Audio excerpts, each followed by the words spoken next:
یرید اللہ ان یخفف عنکم، اگر اس راستے پر چلو گے تو اللہ تمہیں ہلکا پھلکا کر دے گا، تمہارے اسٹریس دور کر دے گا۔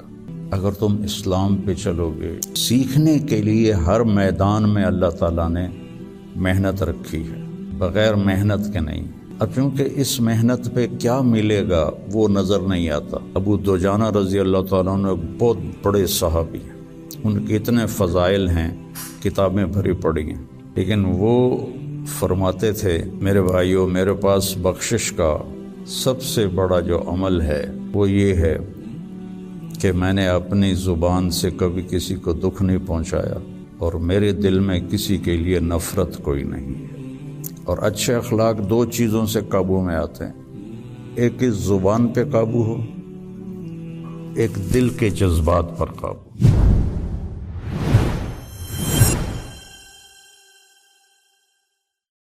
بسم اللہ الرحمن الرحیم، والصلاة والسلام علی رسولہ الکریم وعلی آلہ واصحابہ اجمعین، اما بعد۔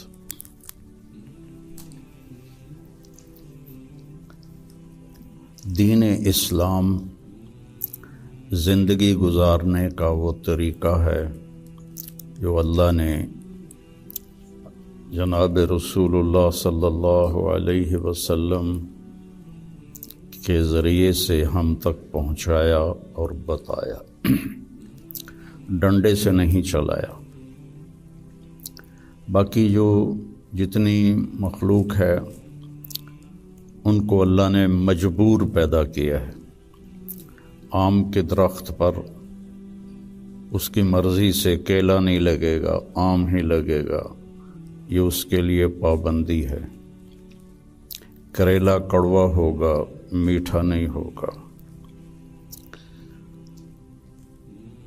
بھینس نے دودھ دینا ہی دینا ہے، اس کو اختیار نہیں کہ وہ انکار کر دے۔ تو اس طرح پوری کائنات کو دیکھیں تو ساری کائنات اور سارے جانور، سارے جاندار بے جان، وہ ان کو اللہ نے پابند کر دیا ہے، وہ اس سے ادھر ادھر نہیں ہو سکتے۔ ہمارا چونکہ پیپر ہے کہ لیبلوکم ایکم احسن عملا، کہ تم میں کون اللہ کو راضی کر کے آتا ہے، کون اپنے عمل کو خوبصورت بناتا ہے، اور کون اس تھوڑی سی زندگی کے پیچھے اپنے اللہ کو ناراض کر دیتا ہے۔ تو جب اللہ ہی نے انسان کو بنایا اور اس نے ہی چلنے کا راستہ بتایا تو یقیناً وہ سب سے آسان ہوگا۔ پوری دنیا کے نئی نسل میں ایک بات کامن ہے، چاہے پاکستان میں ہو چاہے امریکہ میں ہو، دین پہ چلنا بڑا مشکل ہے۔ تو ہم اللہ سے پوچھیں وہ کیا کہتا ہے، جس نے ہمیں یہ فطرت اللہ التی فطر الناس علیہا لا تبدیل لخلق اللہ اور ان الدین عند اللہ الاسلام، کہ اب زندگی گزارنے کا ایک ہی طریقہ ہے جس پر تم کامیاب ہوگے، وہ اسلام ہے۔ تو اللہ تعالیٰ کہہ رہا ہے یرید اللہ بکم الیسر، اللہ تمہارے لیے آسانی چاہتا ہے، ولا یرید بکم العسر، اللہ تمہارے لیے تنگی اور مشقت نہیں چاہتا۔ یرید اللہ ان یخفف عنکم، اگر اس راستے پر چلو گے تو اللہ تمہیں ہلکا پھلکا کر دے گا، تمہارے اسٹریس دور کر دے گا، تمہاری یہ جو ایک اینزائٹی اور ڈپریشن کا لفظ پوری دنیا میں چلا ہے، یہ اللہ تمہارے دور کر دے گا اگر تم اسلام پہ چلو گے۔ یرید اللہ ان یخفف عنکم، اینزائٹی ڈپریشن کی دوائیں کیا کرتی ہیں، دماغ کو تھوڑا سست کر دیتی ہیں، تو اس کی جو فیلنگز ہیں نیگیٹو وہ ذرا کم ہو جاتی ہیں، تو اللہ تعالیٰ فرما رہا ہے میرے راستے پر چلو تو یہ آئیں گی نہیں، تم خوش باش رہو گے، مزے میں رہو گے۔ پھر اللہ تعالیٰ کہتا ہے ما جعل علیکم فی الدین من حرج، میں نے تمہارے دین میں کوئی تنگی رکھی کوئی نہیں۔ بھوک لگی ہو تو روٹی کھانا مشکل کام ہے، کتنا آسان ہے۔ ہاں اس کے لیے اگر کہیں جانا پڑے تو جانا پڑے گا۔ آپ لوگوں کے کھانے کا کیا باہر انتظام ہے؟ تو آپ لوگ باہر کھانا کھانے جاتے ہیں، یہاں بیٹھے بیٹھے تو نہیں آتا۔ تو اس کے لیے جو انسان تکلیف اٹھاتا ہے وہ اس کو محسوس نہیں ہوتی، تو بغیر مقصد کے جب کوئی تکلیف آتی ہے تو وہ محسوس ہوتی ہے۔ یہ میں پورا امریکہ، یورپ، آسٹریلیا، سارے بر اعظم پھرا ہوں۔ آپ کے ملک میں لائف بہت ٹف ہے، آسان نہیں ہے، بہت مشکل لائف ہے۔ تو اللہ تعالیٰ کہہ رہا ہے تم میرے راستے پر آ جاؤ، ہم تمہاری زندگی کو آسان کر دیں گے، چونکہ اس میں تنگی ہے ہی کوئی۔ پھر ایک حدیث سناتا ہوں آپ کو، ان اللہ شرع الدین،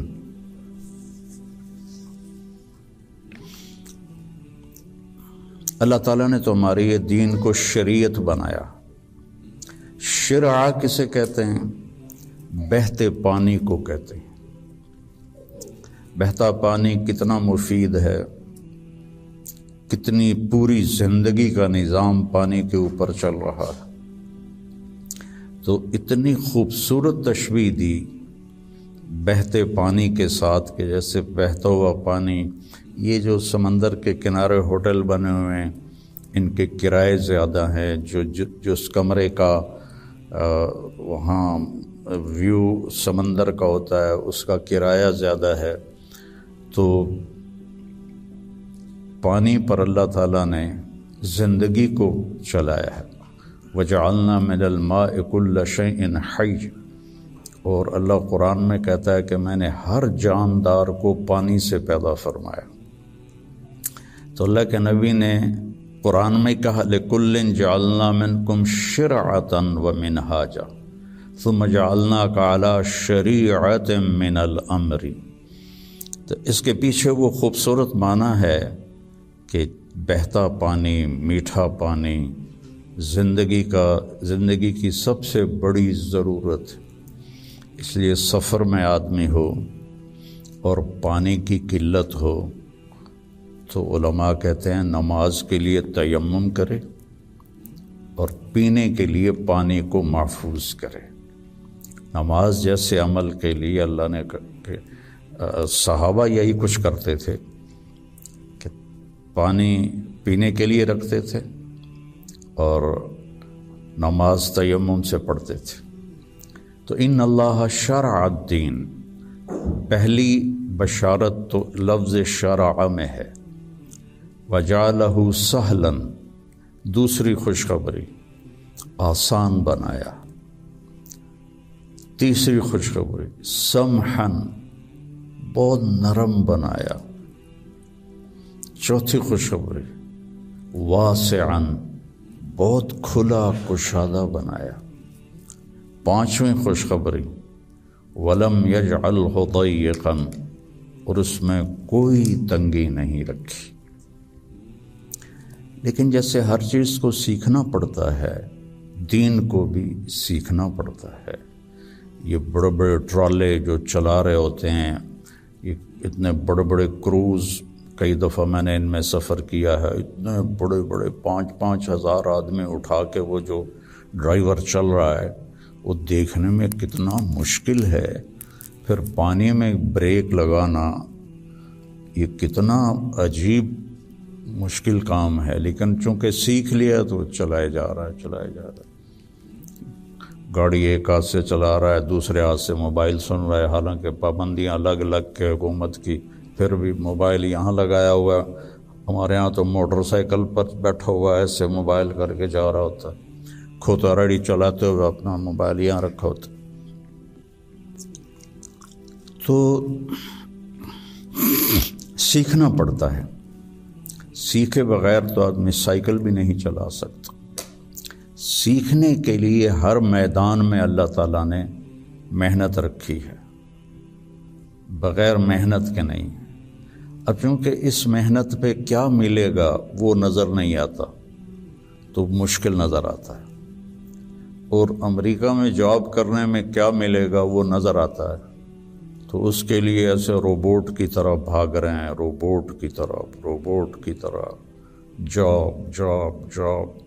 جو بڑے بڑے کاروباری ہیں وہ بھی اب مزدور کی طرح کام کرتے ہیں، وہ بھی ایسے فری نہیں ہے کہ بھئی اب میرا بڑا کاروبار ہے میں آرام سے گھر بیٹھوں آدمی رکھ لوں، نہیں.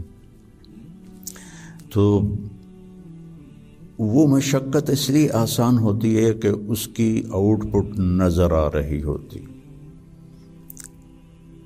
اور جو دین کے اللہ نے ہم سے ڈیمانڈ رکھی ہے چند ہیں، کوئی بڑی زیادہ نہیں ہے، چند مختصر. ایک لا الہ الا اللہ محمد رسول اللہ کی گواہی، وہ اللہ کا فضل ہے، ہم سارے مسلمان یہ گواہی دیتے ہیں. پھر 5 وقت کی نماز ہے، اور سفر میں آپ کے لیے اللہ نے آدھی کر دی ہے، اکٹھی کر دی ہے، ظہر عصر اکٹھی پڑھ لو، مغرب عشاء اکٹھی پڑھ لو. اور رمضان کے روزے ہیں سال کے بعد.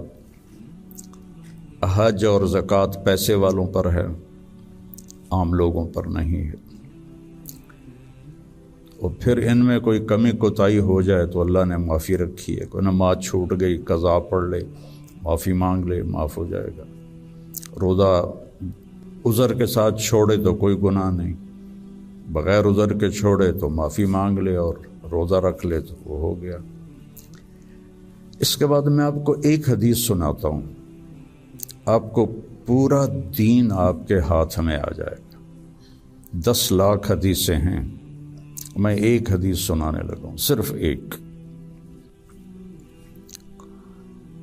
میرے نبی نے فرمایا 4 اذا کانت فیک، 4 کام کر لو، صرف 4 کام کر لو، دنیا بھی تمہاری ہے آخرت بھی تمہاری. پہلی چیز صدق و حدیث، ہمیشہ سچ بولو، جھوٹ نہ بولو، مذاقاً بھی جھوٹ نہ بولو، سچ بولو. دوسری چیز حفظ و امانت، کسی کو دھوکہ نہ دو، کسی کے ساتھ 2 نمبری نہ کرو. تیسری چیز حسن و خلیقت، اپنے اخلاق اچھے کرو.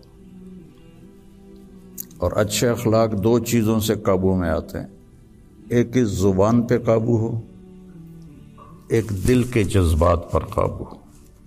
دل میں کسی کے لیے نفرت نہ ہو، اور زبان سے کسی کے کو ذلیل کرنے کا بول نہ ہو، غیبت نہ ہو، بہتان نہ ہو، جھوٹ نہ ہو، گالی گلوچ نہ ہو. تو کسی کو دل توڑنے والی گفتگو نہ ہو. یہ 2 باتیں کوئی عورت کوئی مرد کر لے تو اس کے تقریباً سارے ہی اخلاق اس کے قابو میں آ جاتے. ابو دجانہ رضی اللہ تعالیٰ عنہ بہت بڑے صحابی ہیں، ان کے اتنے فضائل ہیں، کتابیں بھری پڑی ہیں، لیکن وہ فرماتے تھے کہ میرے بھائیوں، میرے پاس بخشش کا سب سے بڑا جو عمل ہے وہ یہ ہے کہ میں نے اپنی زبان سے کبھی کسی کو دکھ نہیں پہنچایا، اور میرے دل میں کسی کے لیے نفرت کوئی نہیں ہے. وہ بدر میں شریک ہوئے، احد میں شریک ہوئے، خندق میں شریک ہوئے، حدیبیہ میں شریک ہوئے، حج میں شریک ہوئے، یمامہ میں شہید ہوئے. اتنی بڑی فضیلتیں، لیکن وہ کہتے ہیں میرے پاس بخشش کا عمل یہ ہے کہ میں نے اپنی زبان سے کبھی کسی کو دکھ نہیں پہنچایا، اور میرے دل میں کسی کے لیے نفرت نہیں ہے. یہ فرائض کے بعد اس دو چیزوں پہ آپ عمل کر لیں تو آپ کے اخلاق بہت عالی ہو جائیں گے۔ اور چوتھی چیز فرمائی عفت فی طعمۃ، کہ رزق حلال کماؤ۔ تو یہ چار کام ہیں: سچ بولنا، دیانتداری سے کام کرنا، دھوکہ نہ دینا، اخلاق اچھے رکھنا، اور رزق حلال کمانا۔ تو ان چار کاموں پر جہاں مرضی آپ دنیا میں زندگی گزاریں، آپ کی دنیا بھی بن جائے گی، آپ کی آخرت بھی بن جائے گی۔ یہ تبلیغ میں اس کو سیکھنے کی محنت ہوتی ہے کہ اس میں تھوڑا وقت لگتا رہے تو زندگی کو ایک رخ مل جاتا ہے اور عمل کی توفیق مل جاتی ہے۔